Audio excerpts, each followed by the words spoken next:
Welcome to the Microdosing for Healing podcast. I'm your host, Casey Garrett, and together we'll be discovering and learning from inspiring voices of healers, medicine keepers, and visionaries.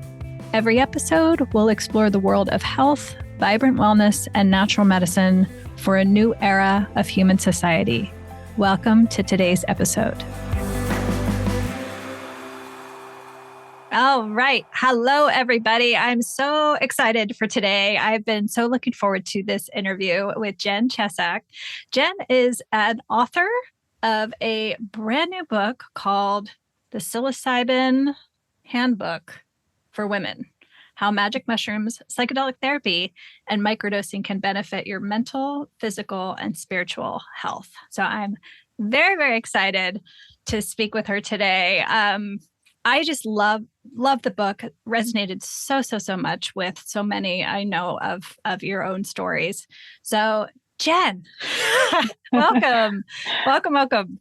Thank you so much for having me. And I really appreciate your kind words about the book. It means a lot.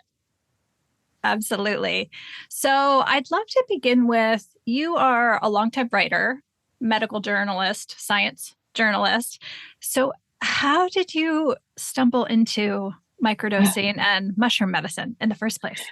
Yeah, so I've always been fascinated by psychedelics, but I was really hesitant to try them myself for a long time. And obviously, I'm a medical journalist, science journalist, so I'm heavy into all of that stuff. So I had written about psychedelics just as in news articles. I've written some news articles about research coming out. And, my fascination was just really growing with it. I'd been around psychedelics a lot growing up, but never tried it for myself. And then again, just the interest was growing. And then it just seemed like a natural fit to merge my interest in psychedelics, my background in women's health especially, but health in general as well, and science, and bring that together in a book. And before I did that, of course, I did my own journey and everything like that, so that I actually had a legit experience to write about and could understand some of the concepts that I was learning about in the research, because I felt like that was so incredibly important. So it was kind of the catalyst. The book was the catalyst I needed to dive into actually doing a journey myself. Because like I said, I was really nervous about it beforehand.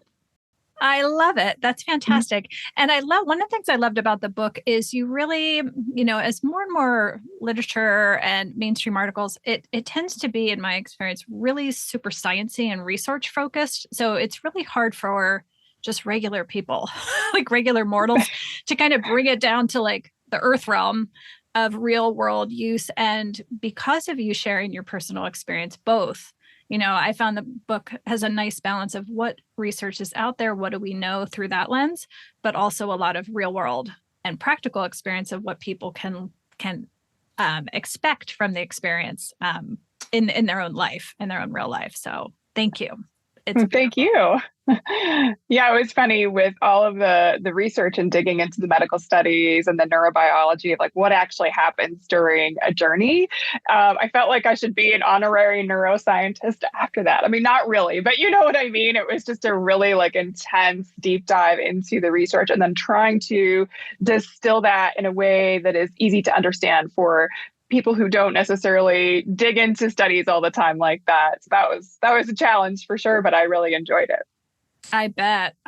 One of my first questions I had for you, because of your unique synthesis of your background, is, a lot of the clinical research studies, when they have the parameters, right, of people who qualify for the studies, there's a long list typically of things you can't. And when I remember when I first came across the list of things that rule you out of a study, I was like, I'm disqualified like 9 times over. Same. Mm-hmm. Yeah. Family history of mental illness, family history of suicide, family, like all these things. And I was like, wow, where is that coming from? And I have my own guess, that it's something to do with liability because the research is coming through academia and science. But I would love, with your background, why all those qualifications when it comes to clinical studies? Yeah, so it's really like these things that preclude people from participating. And, I think it is rooted somewhat in liability, of course, but I think it's also just to gain accurate studies for in some aspects. So, it might be that, I mean, generally people taper off of medications before doing a clinical trial. They taper off very safely, but it might be a situation where if someone has a very destabilizing, like a personality disorder that's very mood destabilizing, that you might not be able to get an accurate study on the effects of psilocybin. That's in to talk about general studies looking at what does psilocybin do, or is it good for depression? So having like a personality disorder might impact those results. But that's an important thing to note is that obviously there are clinical trials that are focusing specifically on personality disorders. So like borderline personality disorder, where the clinicians are actually looking for people with that specific condition. But I imagine that a lot of the things that preclude people are related to that. And then same with, one of the things that can preclude someone is having high blood pressure or a heart condition. And that is also just a safety consideration because psilocybin can elevate your heart rate a little bit, raise your blood pressure just a little bit. And these are temporary effects. But, it's a concern if someone has, say, heart failure or things like that, that would sort of preclude them from being involved. But it's a really great question. And as we get more research and develop enough evidence to show that, hey, yeah, psilocybin is relatively safe, then I would think that more and more conditions will be taken off of that list in certain ways, but we just have to move down that path quite a bit. Mm-hmm. And I should clarify with the listeners too. Most of what we're speaking to is the high dose experience and not microdosing. Yes. Yeah, absolutely. Yes, because that's usually what they're studying in a clinical trial is more of a macro dose or a high dose. Perfect. One of the things I loved about the book, like it is you go through lots of the quote unquote female, female, quote unquote, female health conditions that haven't been researched, not just with psychedelics, but just in general, across the board. So can you, of all of the things you have studied, if you want to share some of those things that you address in the book, and if there were any certain conditions that really surprised you that you found that were really, really supportive for women, specific women's health conditions? So I think I always love to give this idea that the medical community has kind of left women behind. The traditional medical community, they've left women behind. And why did that happen, or why is that the case?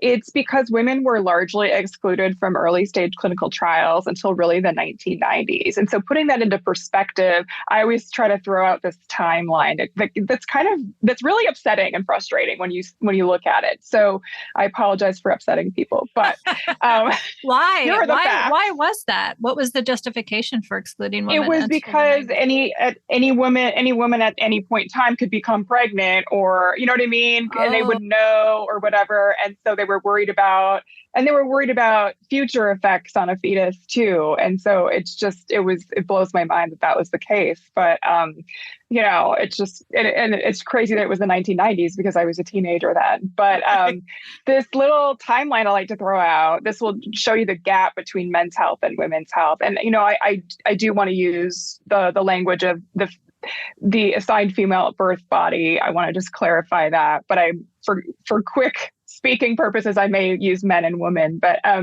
so men had a drug for male sexual dysfunction in 1998. That's when that was FDA approved. And we all know the name of that drug. It's Viagra, right? So everyone knows that. And at that point in time, the medical community, let alone anyone we were sleeping with, didn't even have a complete picture of what the clitoris is, because there's all this internal structure to the clitoris, right? And we didn't know that until 2005. That's crazy to me. So that's when a female urologist did some research with MRI and determined this internal structure. So then fast forward to 2015, when women then finally get a drug for female sexual dysfunction. That is a 17-year gap between when men got a drug for a condition and when women got a drug for a condition. And that is alarming to me. And it really shows the issues that women face in the medical community. We get gaslit all the time in the doctor's office. It's happened to me. And, our pain is discounted. So our symptoms are discounted completely. And we're just told to like live with it or deal with it. And that's just totally unacceptable. So I was really excited to dig into what are the conditions that when I was doing this research, digging into what are the conditions that either disproportionately affect the female body, only affect the female body, or affect us differently. And so an example of something that might affect women differently would be smoking cessation. So we don't even consider smoking as like a female condition or anything like that, but we have different nicotine receptors than the male body, which is really interesting. And so it makes quitting with all the current cessation products out there, like nicotine patches and gum and all of that, they all rely on that nicotine receptor to do their work. And so that's why it's harder statistically for women to quit smoking than it is for men. So that's just an example. But when I was digging into all of this research, I used chapter 11 to kind of put all of those conditions together and looking at which ones have specifically been studied with psilocybin. So that was my goal there. Or if they were something that like I could link up to this is being studied for anti-inflammation to tamp down inflammation. So it might work for this condition.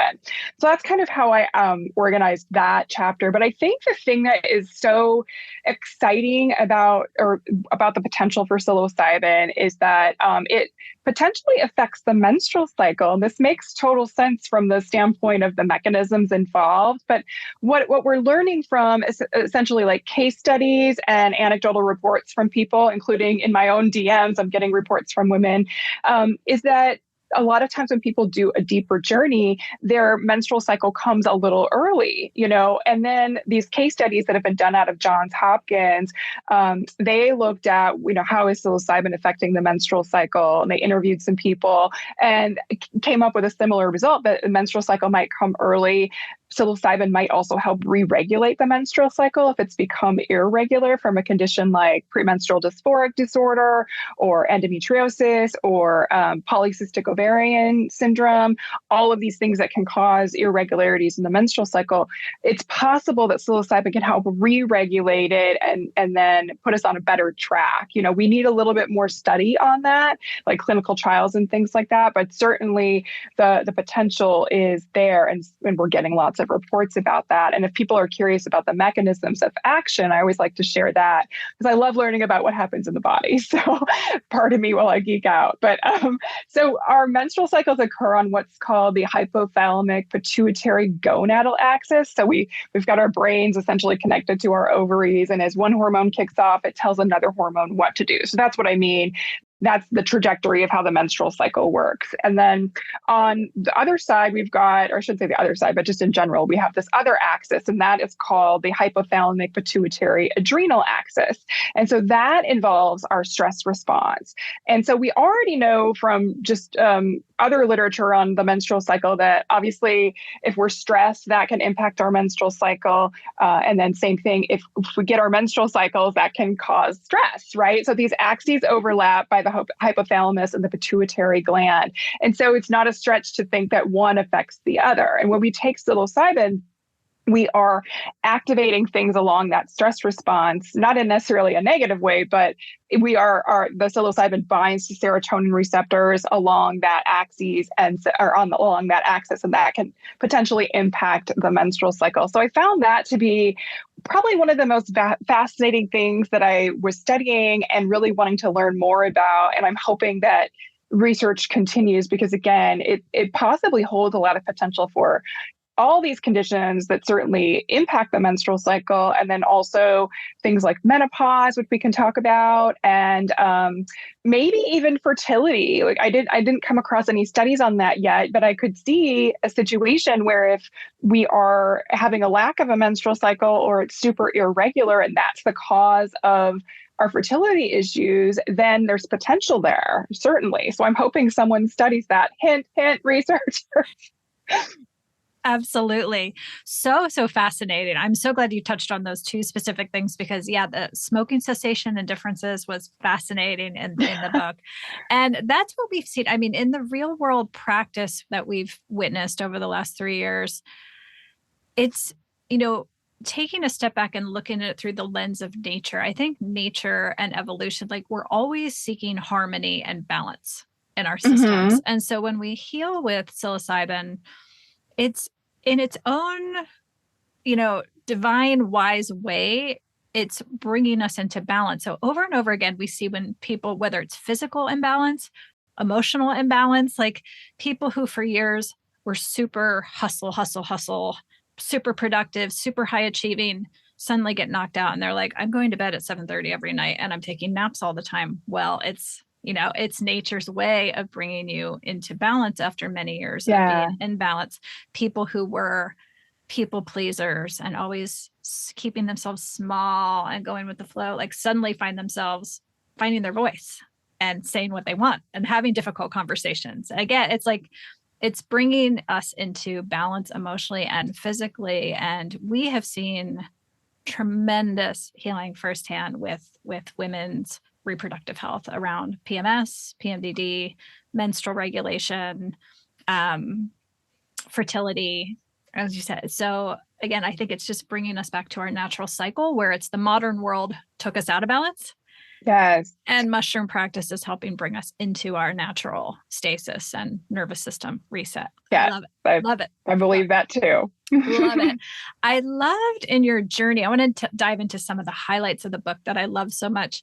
I loved in your own personal experience, you talk about the experience of weeping and crying as part of the catharsis, and the way you framed it, I loved because it's so important for people to know that that's an experience of a lot of people, whether they're microdosing and they have more tears and they're just tears come more easily, they're more tender, or in a high dose experience, it's very typical for people to go, I didn't even know it was physically possible to cry that physical much for that long. Like that was intense, Sure. but it's not sadness. And I thought you articulated it so beautifully that it's just catharsis, really.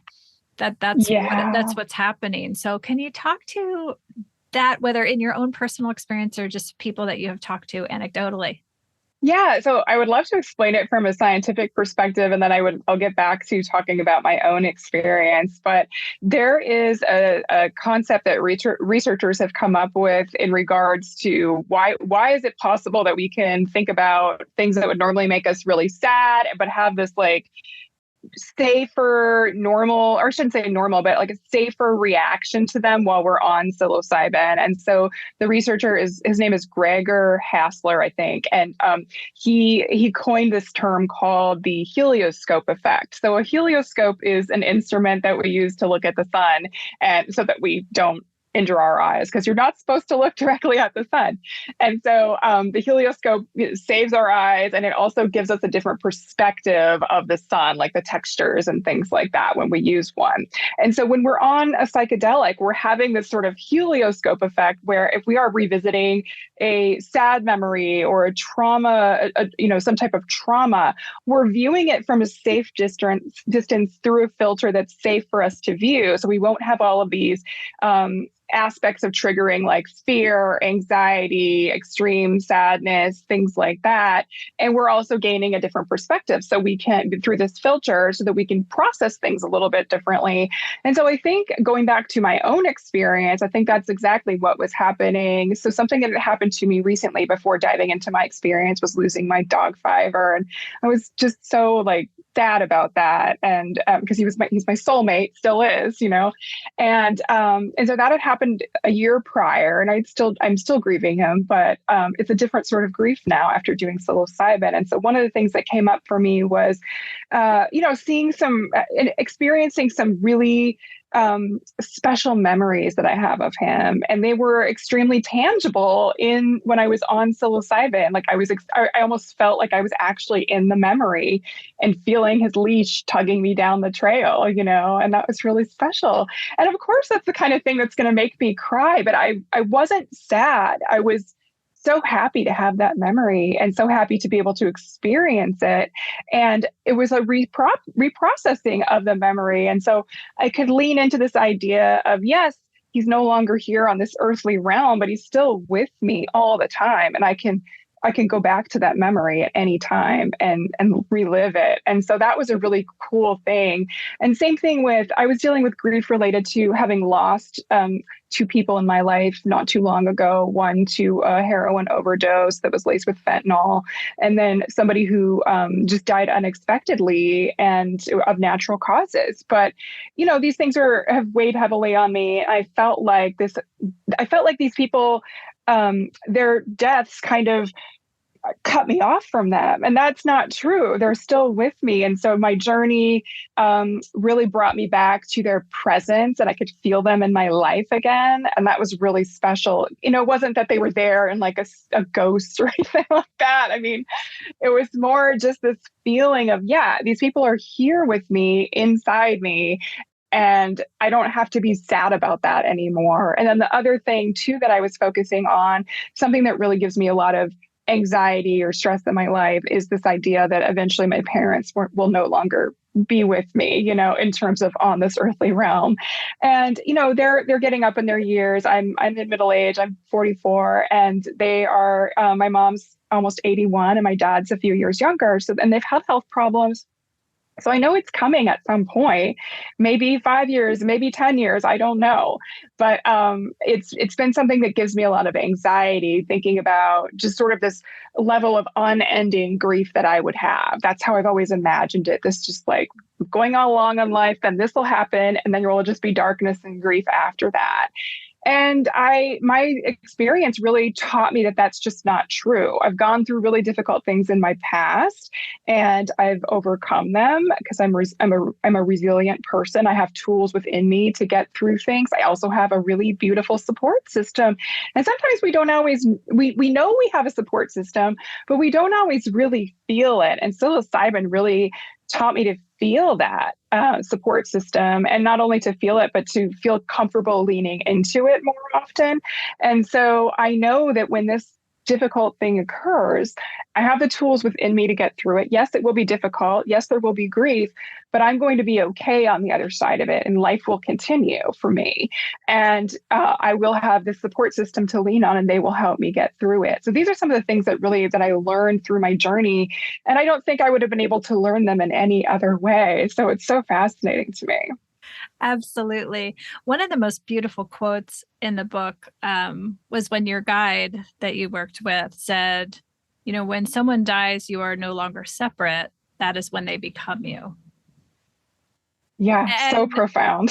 absolutely. And I have found that to be true countless times in my own experience. Like the level of closeness it's impossible to describe until you experience it viscerally and in a feeling sense. Yeah. Yes, So absolutely. beautiful. Thank Thank you. you. Mhm. So your guide, I want to talk about the guide experience because it's something, as this work becomes more and more people are curious, there's a lot of people out there telling people how to do the thing. This is how you How do to do it. the thing. Yes, absolutely. Everybody knows, everybody has an opinion of how to do the thing. And I think the way you introduced it through your own personal experience, it really showed people truly that it is so dependent on each individual. Some people are going to thrive in a very clinical, regulated setting with this is how it's done and it's standardized. Other people will be outside with their guide who might partake in a little bit of the medicine with you. And while Right. some people will go, wait, what? It's so just, yeah, when we start people with microdosing, oftentimes spirit and the medicine will inform and help show you what your ultimate experience will be. So I think it's beautiful the way you introduced it. So I'd love for you to share your own experience of kind of looking for a guide in a part of the country that, it's not like they're around every corner. No, it's yes. it's not Oregon, yeah, where you are. So yeah, if you can share with us a little bit of what that was like, how did you find, and how did you ultimately choose your guide, and what was that experience and relationship like? Yeah, I mean, it was a fascinating thing to sort of research, trying to figure out like, how am I going to have an experience? Do I have to go all the way to Mexico to do this? And the answer is no, I didn't have to go all the way to Mexico. What I was doing was digging around and looking like, where is psilocybin legal? Would I go there? And then how would that work? And like at one point, I was like, well, I guess I'll go to DC and hire like a random trip sitter, and then they'll just be in my hotel room with me. And I'm so glad I didn't do that. That was a terrible idea. So, it was just like, I don't know what I'm going to do here. But since I've learned so much more about this, I ended up finding a guide. I mean, he would be considered like an underground guide because he does do his journeys in places where psilocybin isn't necessarily legal, but he is an indigenous person. So he does have certain leeways that I don't know all the logistics about. But anyway, I found him online, and then I was like, well, again, here I am just trying to connect with a random dude, what's going to happen here? And so I was really cautious about it. But what I loved about him was that he wanted to, have just a phone call to gain my perspective on what I wanted to accomplish in a setting, in a psilocybin journey, and what were the things I was dealing with, like if I was dealing with any major traumas, or if I had any intentions going into this, like of something I wanted to focus on. And so we spent a lot of time on the phone talking to me about that at first. And then later we had a video chat to again kind of go over everything, and really so that I could become more comfortable with him. And then another thing that he also did that made me feel really safe was I had asked, I was like, well, I don't know if I feel comfortable just like me being with a random guy. And he's like, I will bring a female trip sitter, and you're welcome to meet her in advance, all of these things. So he was really putting a lot of comfort, and he was prioritizing my comfort and safety. And I could tell that he was really prioritizing my safety by interviewing me about any traumas that might come up, or checking in with me about my headspace, but also asking about what medications was I on, what underlying conditions do I have. I had to fill out all these forms. And so he was doing a lot of due diligence in terms of making sure that I felt safe, but also he was vetting me to see whether that I was the right type of client for him, And so I just found that to be so good. And so, yeah, I found him. And then when I went and met him, we met at a cabin in the woods, which was a little funny because it sounds like I'm starting a horror movie here, just meeting a random stranger at a cabin in the woods. And, but I went, and he did bring, like I said, he brought this female trip sitter. And the great thing is that she turned out to be his mom. And so he's about 30 years old and she's 48 or around there. And so she'd had him when she was relatively young. But because she was 48 and I'm 44, we just hit it off completely. And, because we have similar backgrounds, things like that. And it was just really fun to chat with her. And I felt instantly comfortable with her, instantly comfortable with him as well. But it felt like I was hanging out with like a best friend, because she was, again, somebody that I could just really relate to and who I felt like could relate to me and things like that. And so that was really nice. And then in terms of the journey itself, it was a 2-part sort of thing. So I was there for 3 days. And the first night we did a smaller journey where I was indoors and like the traditional, like lying on a mat with an eye mask over my face and things like that. And so that was to kind of ease me into the experience. It was only 2 grams that I had done, but it was still a very meaningful journey. And then the next day was more like we're out in nature. And so, again, cabin in the woods, top of a mountain peak, and just to set the scene for you, looking out at the mountains, so beautiful, all the trees, the colors. There was a light mist coming down. Might have been the most euphoric moment of feeling rain on my face that I've ever experienced. And the 2 experiences were quite different, being indoors and being outdoors, to speak to what you were just talking about. I think I preferred the outdoor experience. And what was interesting is suddenly a storm rolled in when we were outside. I think it occurred right when I was about to be at peak dose. And so when I went inside, and this feels like such a metaphor, but or symbolic, but I went inside, and then that's when I had to kind of go through this really difficult section of my trip. And it was like I came in, and then suddenly like the couch was breathing, and I was like, "You're not supposed to be breathing. Don't do that." And I got really anxious, and I don't know that it was because of the couch. It might have been, but I felt like just a lot of things were coming up for me all at once, and it probably is just because I was hitting peak dose. So I went through this really intense time period that I just had to sit with it and really kind of face the thing that I was afraid to face. And then once I did that, I was okay. And an amazing amount of euphoria and peace washed over me again. I can't even describe the level of peace that I felt in that moment. And so it was so wonderful. And at that exact same time, my guide was like, "Oh, hey, the rain stopped. We can go back outside." So again, so symbolic with nature, like telling me where my headspace was. But yeah, that in a nutshell kind of explains it. Beautiful. Thank you. I love it. Yeah, So you're it was so welcome. fun, so much fun reading the book because it was all people. You continuously mentioned people that I know and I love in the field. And so Michelle, I know you talked to Michelle Janicki, Oh who yeah. is one of my favorite books to refer to people who are microdosing and then getting prepared to work more toward initiatory doses, we call them, and how important the preparation is and what you kind of surround yourself with. I loved in your experience how slow, just even the way you wrote about your ceremony and the way they framed your journey is it was 3 spacious days.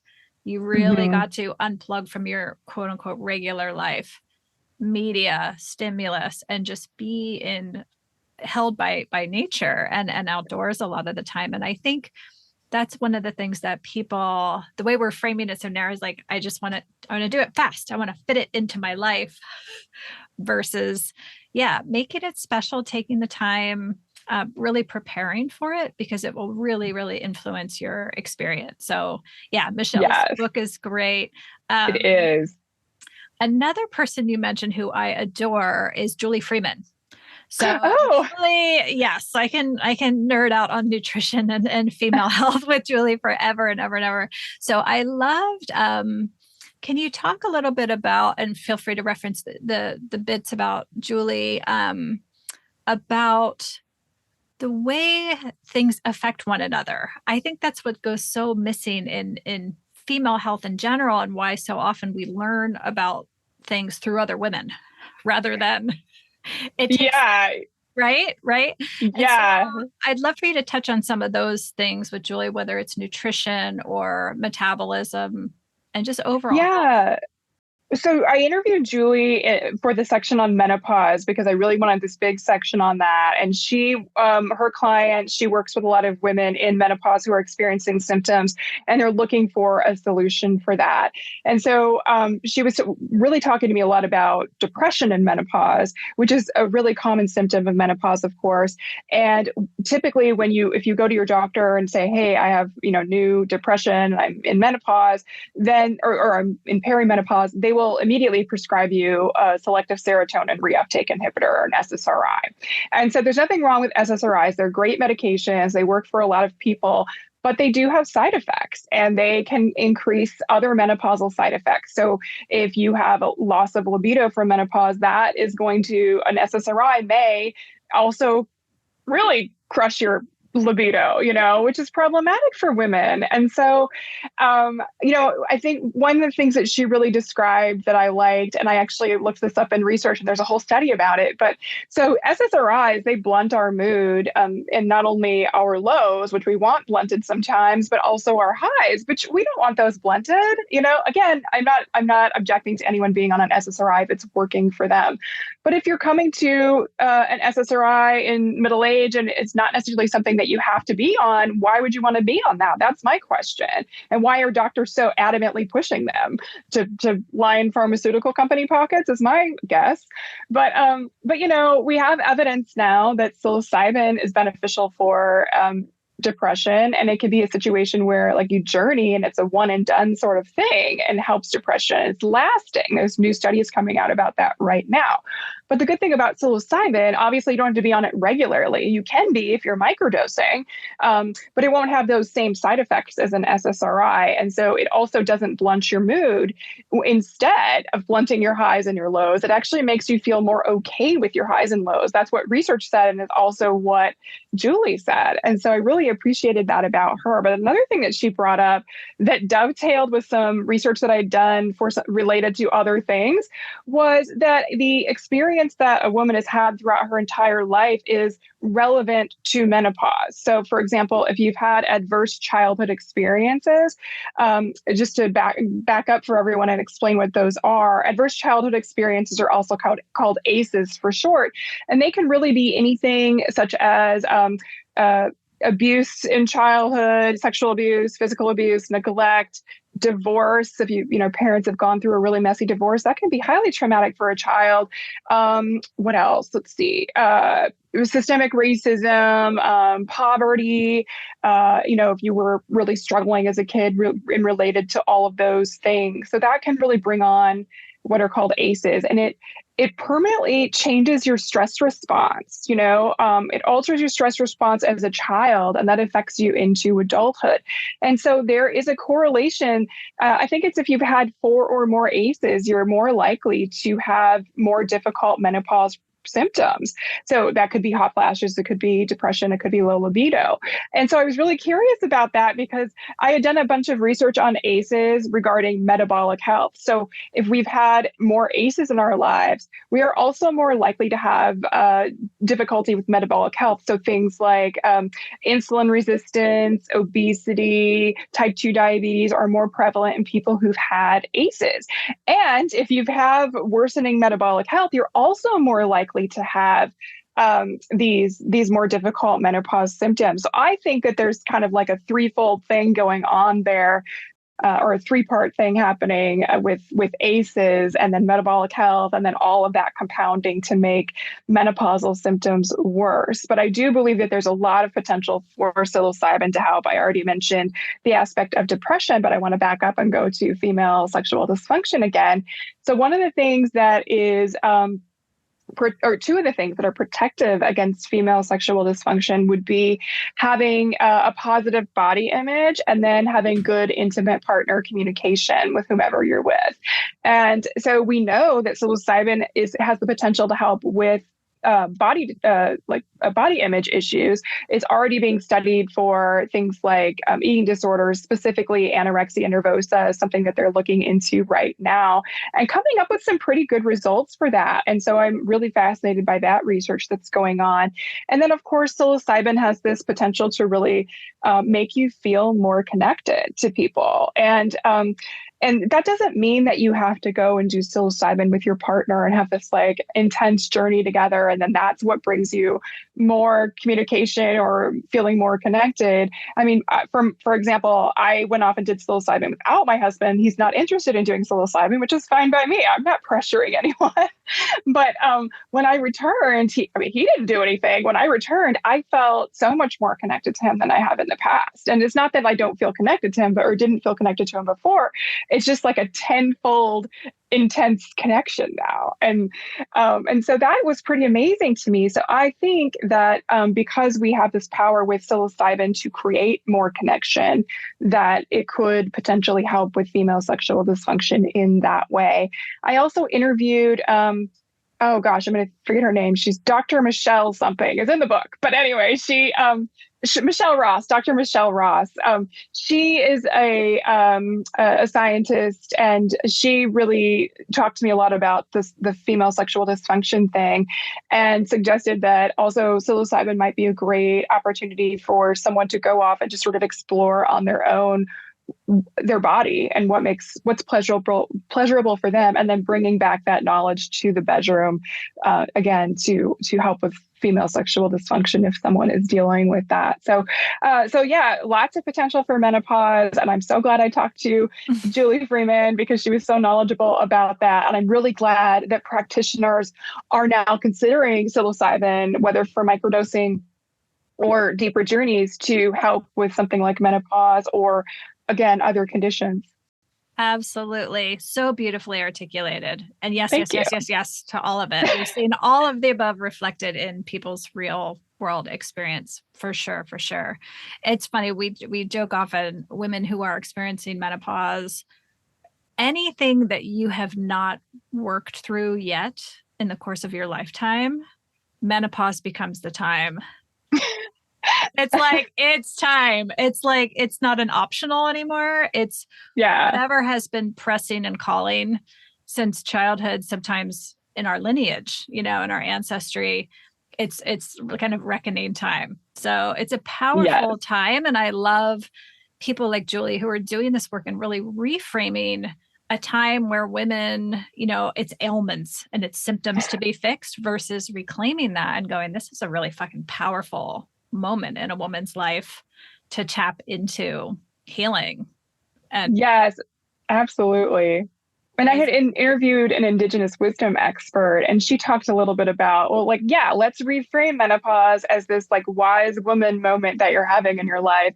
It's your transition for sure, but it doesn't have to be this negative thing as like sort of the traditional society treats it. It can be this like new chapter in your life where you're like tackling these issues that you have, whatever they may be, and really living into everything that you are. Yeah, so beautiful. So beautiful. Thank And you. in terms of, we've seen so frequently the women who suffer most from reproductive dysfunction, infertility, PMDD for sure, PMS, often have the roots are in sexual abuse and childhood trauma. It's undeniable at this point. I've Yeah. seen it run parallel almost nearly always. And it's so tender because on one hand, they experience so much healing. And to watch a woman kind of step into her own healing and kind of who she was always meant to be before the trauma happened, it's so tender, empowering, but also heartbreaking at the same time. And I think as we learn more and more about how psilocybin works, how nature works and heals us, women at an earlier point in their life having the ability to heal in this way, like how many hysterectomies will be prevented, how many Yes. years of pain and suffering will be prevented, because it's almost collective at this point, the epidemic of, this many women can't be sick. Right? Right. Yeah. There's something more systemic going on. There's something in the water and it's called sexual assault. Yes. Yes. I don't mean to laugh at that. I'm just making a joke about, yeah, something in the water. But yeah, Yes. it's prevalent, it's awful, and I'm tired of it. Yes. Yes.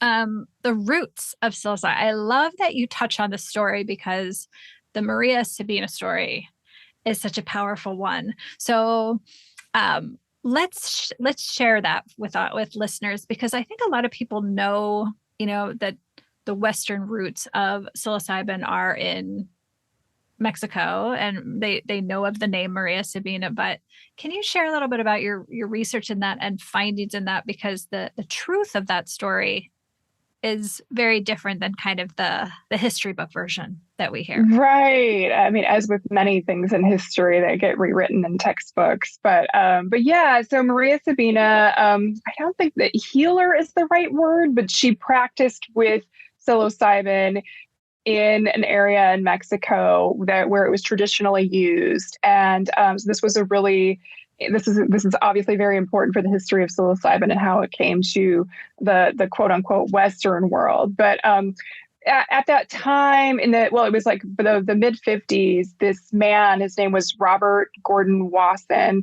and he was like an executive at what is now JP Morgan and Chase, or I mean, it was back then as well. And so, and he was also kind of an amateur mycologist. So he went down there and was visiting her village and convinced her to give him the mushroom, which, the white man was traditionally not allowed to engage in ceremony in that way.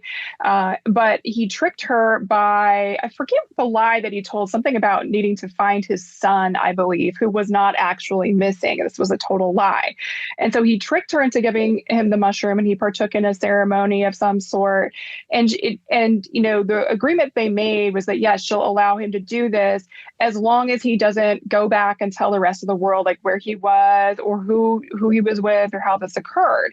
And of course, that's exactly what he did. He came back to the United States, and then he wrote an article, I believe it was in Time magazine, and it disclosed her name, it disclosed her village, all of the stuff that he had promised not to say. So it totally got out there. He certainly wasn't careful about disguising her identity or her location. And so then all of these tourists started coming there, including famous people. I think John Lennon, Walt Disney, they all traipsed to this village, and then this caused a lot of upheaval in her village, and people were really angry with her. And allegedly, someone did burn down her house, but allegedly also someone murdered her son for her participation in this. And so she was really ostracized from the community. It was a very damaging thing. And so that is the only reason that like the white Western world and Western medicine has access to psilocybin or has knowledge about psilocybin is because of that transgression and a violation that Robert Gordon Wasson, put out there. And we never really hear too, I believe that was his wife who was even more knowledgeable about mycology. Yes. Mm-hmm. Yeah. And so It's like, we never really hear about her at all. And I'd love to know more about her. But yeah, the Maria Sabina story is so important. And, it's rooted in a lot of the things that already happened to women or that we know happened to women. It was a violation of consent, and that happens all the time. But it was a really gross violation for sure. Thank you so much for sharing. Absolutely. Of And I think course. it's so You're welcome. important. And I think it lends understanding to this modern day now, why people are so protective of the medicines. And so, want to instill this reverence and respect for Indigenous tradition and nature's, give nature credit. Because Yes. all along it's been us leveraging and exploiting for our own centering. So thank you for sharing. Yeah, you're welcome. Absolutely. And it was a challenging thing writing this book because obviously I'm leaning into writing about a lot of the research, but, we can't discount Indigenous wisdom. And so I wanted to bring that in. And there's this important concept. It's called the two-eyed seeing concept. And it was introduced to me by she's a therapist. Her name is Natalie Villanova. She's really smart and focusing on some of these things. But she explained that this two-eyed seeing concept was brought about by a Mi'kmaq elder. I think his name was Albert Marshall. And he introduced this idea of like, as we are looking at mainstream science for just anything, we also need to bring in Indigenous wisdom, because Indigenous wisdom, so science is this process of doing things over and over again to reproduce the same result. But that's exactly what Indigenous people have been doing for thousands of years, especially with psilocybin, but also other things. And so we need to be bridging the two. And honestly, like, could we really have a very meaningful psilocybin experience if we aren't bringing in that Indigenous wisdom? Because they infuse ceremony and setting into journeys. And that's where that even comes from. And I know set and setting is kind of involved in clinical trials and stuff, but the reason that we do set and setting is for purposes of tradition in Indigenous communities, but there's a reason for it. It's to get you into the right mindset and make sure you have a very comfortable, safe experience. And so they're using that in clinical trials. So we do need to bridge these two. And so I was kind of conflicted about constantly talking about research. I wanted to bring in some type of conversation with an Indigenous wisdom expert, which I did. Her name is Mama de la Maiko. She also goes by, or that's what she goes by online, but her real name is Michaela de la Maiko, but you can find her as Mama de la Maiko on Instagram. Beautiful. Thank you. Yes, I thought you did a beautiful, beautiful job of that in the book. I'd love to shift back to you personally for a second. Sure. Do you microdose? Have you microdosed? Have you only done a high dose? You share your journey experience, but I ask because so many people who are new to practice go, I'm reading my books, I'm doing my research, I'm taking my course. Like, should I do a journey first or should I microdose first? And my answer is always well, both eventually, right? Yeah, But right. would love to hear your personal experience. Did you do some microdosing prior? Did you go straight to a journey and Yeah, I went straight to my journey. So I did not microdose beforehand. I felt like at the time I didn't have enough knowledge about that to really be microdosing. Now I feel more comfortable with that, but I really wanted to just go and do the journey. I wanted to just dive in, right? And so that's what I did. But since then, I have, microdosed a little bit, but I haven't been following any specific protocols. Obviously there are several protocols out there, like the Fadiman protocol and Stamets stack and all of that. And so I wrote about those in the book, Mhm. but I haven't necessarily been following that. My guide gave me some really interesting advice, which was uh, to use it very intuitively. So if I wanted to microdose, just when do I feel like I need it? And then, maybe do that for a few days or one day and see how it goes and things like that. And I don't know that that's necessarily the best way, but it's certainly what I've been experimenting with, and it's been working for me. And the thing that I always like to point out too is that I learned a lot in my deep journeys that I did and really enjoyed that. I'm still learning from that through continued integration and things like that, continuing to talk about my experience, continuing to journal about it and write about it. So I'm still having benefits even a year later from that. I'm planning to do another deep journey here in the fall. But in terms of microdosing, just kind of every once in a while, if I'm feeling really stressed or kind of anxiety is ramping up about something. And I feel like it reconnects me to my journey in a way. I guess I don't know if that makes sense, but it seems to. So, Absolutely. Absolutely. That comes up a lot where people, it's a continuation. It's a thread. So whether you start off microdosing and then it becomes more fully visible in the journey and vice versa. So yeah, my answer to folks is always both. From what I've witnessed, I've seen both. And intuitive dosing, I think, is the goal. Like ultimately, that's where you want to get to. I use the oh, analogy of meditation practice all the time. When people are brand new to microdosing, it's kind of like being new to meditation. And the more you do it, the more you have a structure in the beginning. Ultimately, you don't need a structure at all if you have that foundation in the beginning. And so ultimately, after you meditate for 60 days, 90 days in a row, you're just kind of living your meditation. So it becomes part of your life. And I find medicine work is very, very similar. Like you're always connected to nature, spirit, the medicine, whatever you want to frame it and call it, beyond your journey. So it's not something you need to continue in physical practice all the time to feel that connection. that's a great analogy. The meditation thing, that makes so much sense to me. Absolutely. Thank you. I would love, since you have had such a, doing lots and lots of research, having lots and lots of conversations with folks, and really kind of, it's such an interesting time in the quote unquote field movement, whatever you want to call it, to kind of take a pulse on everything and kind of a snapshot of where things are over the last year when you were researching and writing the book. Um, Based on that, taking a step back, like what is your greatest concern for the movement in the field? And also, what is your kind of greatest hope and what you're seeing for the field? Yeah, I'm going to start with the hope because I feel like that one is obviously more hopeful. I see a lot of hope for just changing women's health. Not necessarily because psilocybin is the thing that will do that, although it very much well can.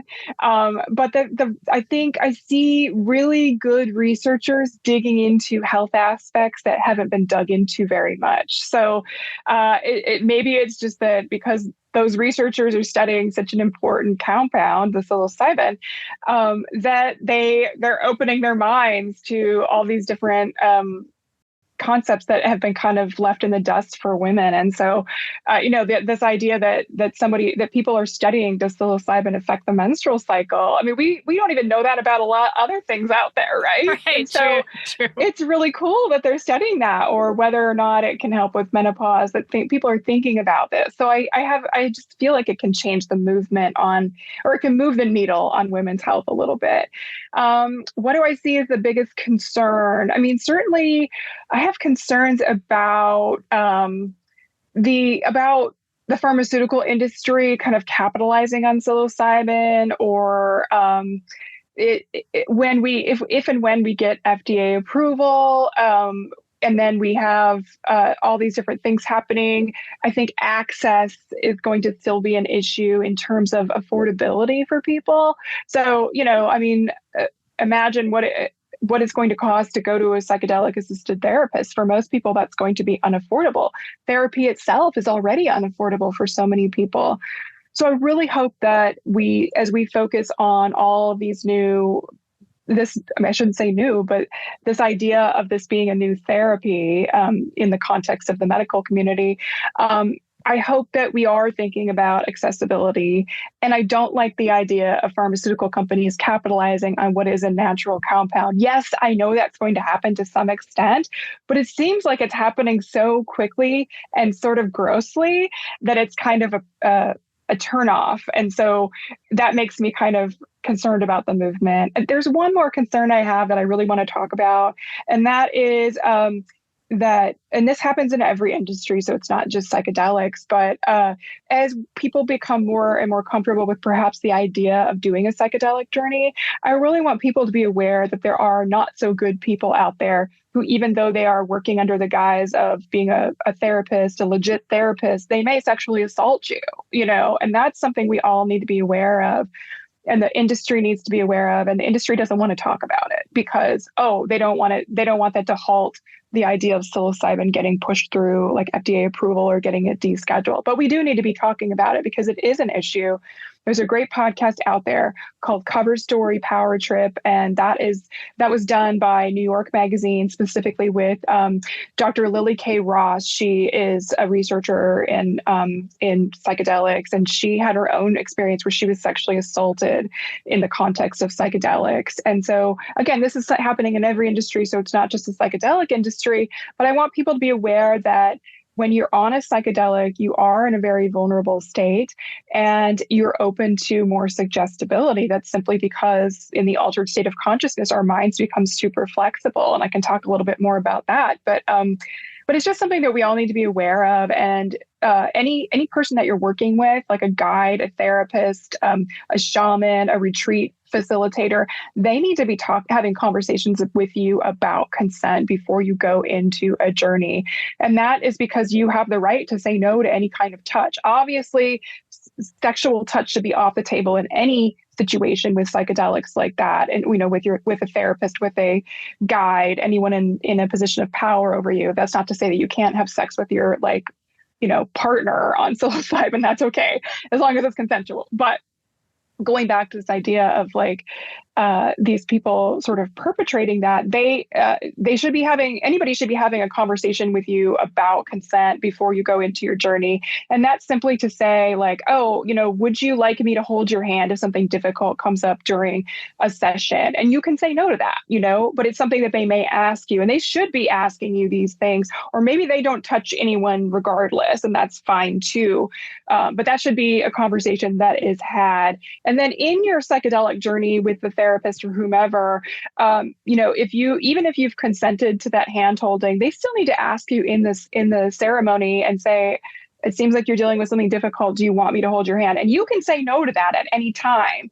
But if you've already said no to something outside of using the psychedelic, where you've said, no, even when we are in the journey and I go through something difficult, do not touch me at all.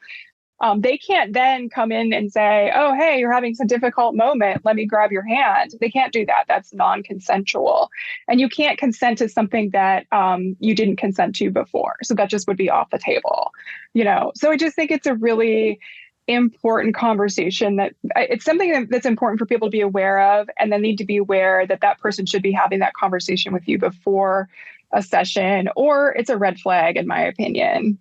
Absolutely. Such an important topic. And for our listeners, my friend and colleague, Brenna Gebauer, she's the co-founder of Epic Psychedelic. I don't know if you have heard of it, but you will check it out. Yeah. She and Dr. Sandra Driesbach co-founded Epic, which is a network, essentially global, to promote the ethical practice of psychedelics, so that people have people to come to with concerns, with reporting, because there is no, because we're in this nebulous gray area and will be probably for some time, We will. There is, yeah, there needs to be accountability and forms of communication to connect with each other. I think when referring people, in our microdosing community, what I have found really, really supportive in the last 3 years is to bring really, really high integrity guides into our community to get to know them, to meet them so that the community can know who they are, sense their energy, hear their approach, hear their vision. I've had many of them on our podcast too. And that's the best way, is just to approach it thoughtfully, intentionally. And I think what is happening right now, there's certain people are going to the medicines from a sense of desperation. And it's just, I want to do this as soon as possible. I want to get out of suffering. I want to get out of pain. Who's around? And this should never be a who's around choice. Yeah. It's something to be very thoughtful about. And it's also not necessarily who is most available or most efficient or most convenient. It's right. The seeking it out is often going to be the person, as your experience, the person you are destined to be with for your first experience. It makes such a difference. Yeah. Yeah. Absolutely. It really does. Is there anything that you would love to dive into that we haven't covered yet, that you uncovered in your research, passionate about, things you're up to now? Like, what are you, what is your, I mean, most people, when they get a taste, they go down a deeper path with the medicine. So yeah, anything else you'd like to share? Yeah, it's funny. Everyone's like, what's your next book going to be? And I'm like, I just inked this one. Give me a minute. We're such humans. No. Humans. Yes. Right. No, but I mean, I do plan to continue to write, probably very specifically about women's health. So that's probably in the works. But in terms of anything else that I wanted to maybe mention, one of the things that I came across in my research that was super fascinating to me had to do with an anti-inflammatory effect of psilocybin. And so I wanted to share that. So I have endometriosis, and that is definitely an inflammatory condition. And so I was curious, has there been any research on psilocybin and endometriosis? And of course not, because, nobody researches endometriosis. Like the horrible stat that I like to share is that I'm all about the sharing the horrible stats and enraging people. But so endometriosis affects 1 in 10 people assigned female at birth. So that's 10%. And in rare cases, it can affect the male body as well. That's super rare. However, the National Institutes of Health designated less than 0.1% of its research funding to studying endometriosis in 2022. That's insane to me. This is a condition that takes on average 10 years for women to get a diagnosis. It affects every aspect of their life, from relationships to being able to work in a regular job where you're expected to be there, all that sort of thing. And really everything. It affects like your social life. And I mean, I could go on and on about how many things it's affected me with, but so I was curious, is there anything out there on psilocybin and endometriosis? And there's not yet, but I did come across this really cool study. It was where researchers were taking psilocybin mushroom extracts, and they were placing them on human cells in a dish. So it wasn't a study done on people; it was done in a lab. And so they found that the psilocybin extracts reduced pro-inflammatory cytokines that are in cells. And so that was really fascinating to me, because when you have endometrial growths, like you get these lesions, especially in your pelvic region, but they can go elsewhere. These lesions secrete pro-inflammatory cytokines. So the idea that psilocybin helps tamp down this inflammation was really fascinating to me. Again, they weren't studying endometriosis at all, but my light bulb went off and I was like, hey, hint, hint, someone please study this specifically for endometriosis. So it might be that microdosing, helps curb inflammation for multiple types of things, And then on another personal note, I deal with menstrual migraine. I think the two conditions go hand in hand quite a bit, the endometriosis and menstrual migraine. And even though I no longer have a uterus, I did have a hysterectomy. I do have one ovary, so I still get a menstrual cycle. Obviously, it's not a visible one. It's like a secret menstrual cycle, but it's still happening. Like my breasts are like suddenly tender and I'm like, oh, I must be menstruating. But the menstrual migraines after my journey went away for quite a few months. And so I was really impressed with that. And I couldn't relate that to anything. I couldn't ascribe that to anything else. So I can't guarantee that that was the case, but I can't say that it was from something else or pinpoint anything else that it was related to. It could have been a placebo effect. I don't know.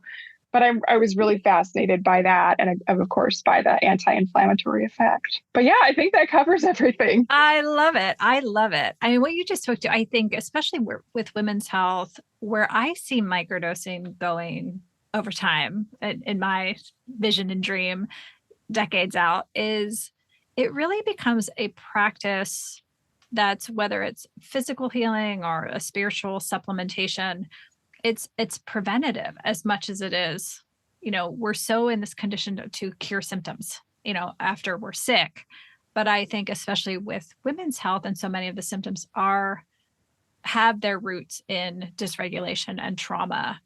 And so if we can heal those over time, it will eliminate a lot of the common conditions that are just women just kind of seem to and deal with and struggle with for decades, with endometriosis and PMDD and chronic autoimmune conditions.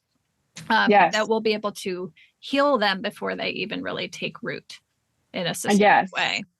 I hope so. And on that note too, when we have trauma, we unwittingly tend to pass it down. And so to the next generation, so our kids. And so I'm not a parent, but I do like to share this bit as well, because I think psilocybin has a really important place in parenting, whether you're just using it or, to better engage with your kids, like gaining that more entropic state. And then, it's a lasting effect. And then you can play Legos with your kids or whatever, makes it more enjoyable. But also going back to adverse childhood experiences, if you've had adverse childhood experiences, if you've had 4 or more, your children are threefold likely to have 4 or more adverse childhood experiences as well.